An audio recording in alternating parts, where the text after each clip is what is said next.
है guys, welcome back to Indira education centre. दोस्तों, आज हम पढ़ने वाले हैं पर्यावरण अध्ययन या यूबीएस का प्रैक्टिस सेट 18। तो दोस्तों, यदि आप लोग इससे पहले के प्रैक्टिस सेट को नहीं देखे हैं तो डिस्क्रिप्शन में लिंक दे दिया गया है, आप वहां से अगर देख सकते हैं, या चैनल पर विजिट करिए, वहां पर आपको सभी विषय की प्लेलिस्ट बनी हुई है। दोस्तों, आपको इतनी गारंटी देता हूं कि आप जितने भी प्रैक्टिस सेट कराए गए हैं आप उनको देख लीजिएगा और आपको कहीं से पढ़ने की जरूरत नहीं पड़ेगी, क्योंकि दोस्तों यहाँ पर प्रैक्टिस सेट जो है यहाँ पर क्वेश्चन के साथ साथ डिटेल भी कराया गया है। तो दोस्तों, यदि आप लोग चैनल पर पहली बार विजिट कर रहे हैं या सभी विषय की फ्री क्लास पाना चाहते हैं तो चैनल को सब्सक्राइब करें, लाइक करें, दोस्तों में ज़्यादा शेयर करें। तो दोस्तों, प्रैक्टिस सेट 18 का पहला क्वेश्चन है कि एकल परिवार से तात्पर्य है। तो दोस्तों, पूछा है कि एकल परिवार की विशेषता क्या है। वर्ष 1950 के बाद बना परिवार, परिवार जिसमें माता पिता एवं उनके बच्चे रहते हैं, संपूर्ण परिवार जिसमें बच्चे, उनके माता पिता एवं दादा दादी रहते हैं, केवल पति पत्नी रहते हैं। तो दोस्तों, हमें बताना है कि एकल परिवार की विशेषता इनमें से कौन सी है। तो दोस्तों, यदि राइट आंसर की बात की जाए तो वह है ऑप्शन नंबर 2। दोस्तों, एकल परिवार की विशेषता है कि जिसमें माता पिता एवं उनके बच्चे रहते हैं। दोस्तों, आपको कहीं कहीं ये जो बच्चे दिया गया है, यह ध्यान रखिएगा, ये अविवाहित बच्चे रहेंगे। क्या होंगे? अविवाहित बच्चे, तभी यह एकल परिवार के अंतर्गत आएगा। तो दोस्तों, यदि बात की जाए कि 1950 के बाद बना परिवार, नहीं, ये नहीं हो सकता। संपूर्ण परिवार जिसमें बच्चे, माता पिता एवं दादा दादी रहते हैं, यह आपका संयुक्त परिवार हो जाता है। कैसा परिवार हो जाता है? संयुक्त परिवार हो जाता है। जबकि एकल परिवार है जिसमें माता पिता और उनके अविवाहित बच्चे रहते हैं। तंबाकू की आदत किससे होती है, या जो तंबाकू पिया जाता है उसकी लत कैसे लग जाती है या किसके कारण लग जाती है? तो कोकीन के कारण, कैफीन के कारण, निकोटीन के कारण या हिस्टामिन के कारण। तो दोस्तों, राइट आंसर है कि तंबाकू की आदत हमें लगती है निकोटीन के कारण। यह निकोटीन एक तत्व है जिससे हमें क्या होता है? तंबाकू पीने की आदत लग जाती है। भारत में लड़के और लड़कियों की विवाह योग्य न्यूनतम आयु क्या है? 21 वर्ष व 18 वर्ष, 18 वर्ष व 21 वर्ष, 18 वर्ष व 18 वर्ष और 18 वर्ष व 16 वर्ष। तो दोस्तों, यहाँ पर देखिए क्वेश्चन में किस तरीके से पूछा है। तो पहले लड़के दिया गया है, उसके बाद लड़कियां दिया गया है, तो हमें पहले लड़के की आयु देखना ऑप्शन में।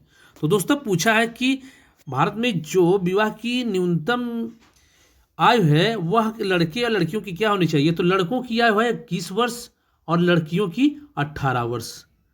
तो दोस्तों, यदि बात की जाए कि लड़कों की कितनी है, तो 21 वर्ष और लड़कियों की 18 वर्ष। दोस्तों, यदि कहा जाए कि इससे पहले जो था वो लड़कियों की न्यूनतम या लड़कों की न्यूनतम विवाह आयु क्या थी, तो पहले था आपका लड़कों का 18 वर्ष और लड़कियों की 14 वर्ष। लेकिन एक एक्ट आया, बाल विवाह निषेध एक्ट 2006 लाया गया और इसे लागू किया 2007 में, और इसी के अंतर्गत लड़कों की 21 वर्ष और लड़कियों की 18 वर्ष उम्र कर दी गई।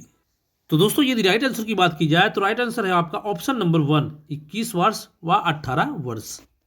राजस्थान के लोगों का मुख्य व्यवसाय क्या है? खनन है, बेकरी है, मुर्गी पालन है या कृषि है?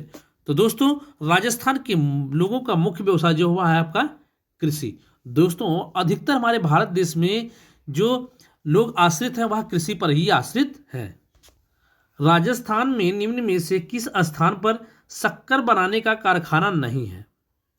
तो पूछा यहां पर देखो दोस्तों, नहीं पूछा है, अर्थात कहेंगे कि 3 ऑप्शन ऐसे होंगे जहां पर बनते हैं और एक ऑप्शन ऐसा होगा जहां पर नहीं बनते हैं। तो ऑप्शन है केशव राय पाटन, निम्बाहेड़ा, उदयपुर, भोपाल सागर।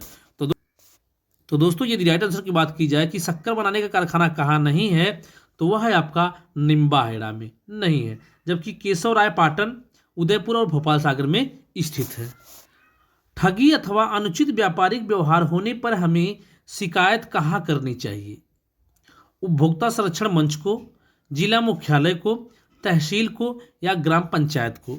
तो दोस्तों, इसका राइट आंसर है कि जब ठगी या अनुचित व्यापारिक व्यवहार होता है तो हमें सबसे पहले उपभोक्ता संरक्षण मंच को शिकायत करनी चाहिए और यही इसकी जांच करता है। राष्ट्रपति द्वारा राज्यसभा में कितने सदस्य मनोनीत होते हैं? तो दोस्तों, यहाँ पर पूछा है राज्यसभा में 12, 18, 20 या 22। तो दोस्तों, आप ध्यान रखिएगा कि राष्ट्रपति द्वारा राज्यसभा में आपके 12 सदस्य मनोनीत किए जाते हैं। यदि लोकसभा की बात की जाए तो लोकसभा में 2 सदस्य मनोनीत किए जाते थे, लेकिन अब यह प्रावधान खत्म कर दिया गया है। दोस्तों यदि बात की जाए कि राज्यसभा कैसा सदन है, तो राज्यसभा उच्च सदन है। क्या है? उच्च सदन है, जबकि लोकसभा आपका निम्न सदन है। लोकसभा क्या है? आपका निम्न सदन है। जिला उद्योग केंद्र किस योजना के तहत शहरी एवं ग्रामीण युवकों को रोजगार मुहैया कराता है? तो दोस्तों प्रधानमंत्री ग्रामीण सड़क योजना, प्रधानमंत्री रोजगार योजना, जवाहर ग्राम समृद्धि योजना या स्वर्ण जयंती ग्राम स्वरोजगार योजना। तो दोस्तों राइट आंसर है प्रधानमंत्री रोजगार योजना के अंतर्गत शहरी एवं ग्रामीण युवकों को रोजगार मुहैया कराया जाता है। तो राइट आंसर है ऑप्शन नंबर 2। संसार में अधिकतम ट्यूबवेल किस देश में पाए जाते हैं? या सबसे अधिक ट्यूबवेल किस देश में पाए जाते हैं? अमेरिका में, ऑस्ट्रेलिया में, चीन में या भारत में? तो दोस्तों संसार में या आप कहेंगे पूरी दुनिया में सबसे अधिक ट्यूबवेल भारत में पाए जाते हैं। तो राइट आंसर है ऑप्शन नंबर 4। गणगौर का त्योहार मनाया जाता है चैत्र शुक्ल तीज को, श्रावण शुक्ल तीज को, भाद्रपद शुक्ल कृष्ण पक्ष अष्टमी को, चैत्र शुक्ल नवमी को। तो दोस्तों इसका राइट आंसर है कि गणगौर का जो त्योहार मनाया जाता है यह चैत्र शुक्ल तीज को मनाया जाता है। तो राइट आंसर है ऑप्शन नंबर 1। दोस्तों यदि बात की जाए कि यह जो गणगौर का त्योहार या कहाँ कहाँ मनाया जाता है, तो आपका राजस्थान में, मध्य प्रदेश में, इसके बाद आपका उत्तर प्रदेश में मनाया जाता है। कब मनाया जाता है? तो चैत्र शुक्ल तीज को।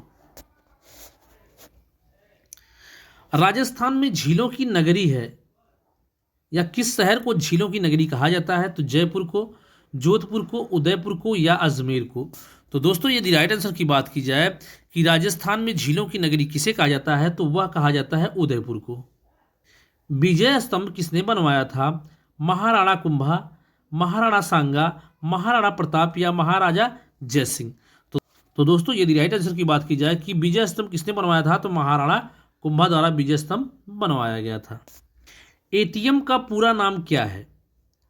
जो एटीएम है इसका पूरा नाम क्या है?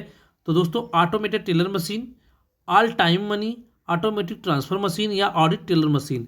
तो दोस्तों इसका राइट आंसर है कि एटीएम का पूरा नाम है ऑटोमेटेड टेलर मशीन। दोस्तों इसे ध्यान रखिएगा क्योंकि यह बार बार पूछा जाता है कि एटीएम का पूरा नाम क्या है। तो राइट आंसर है ऑप्शन नंबर 1। कंप्यूटर के माध्यम से भेजे जाने वाले संदेश को क्या कहते हैं? एसएमएस कहते हैं, फैक्स कहते हैं, ईमेल कहते हैं या टेलीग्राम कहते हैं?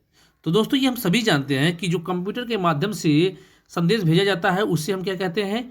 ईमेल कहते हैं। क्या कहते हैं? ईमेल कहते हैं। तो राइट आंसर है ऑप्शन नंबर 3। डेंगू रोग का वाहक है या कहेंगे कि जो डेंगू रोग फैलता है उसका वाहक कौन सा मच्छर है? तो एडीज मच्छर है, क्यूलेक्स मच्छर है, घरेलू मक्खी है या एनाफ्लीज मच्छर है? तो दोस्तों यदि राइट आंसर की बात की जाए तो डेंगू रोग का वाहक है आपका एडीज मच्छर। तो राइट आंसर है ऑप्शन नंबर 1।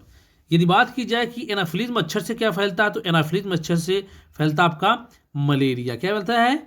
मलेरिया।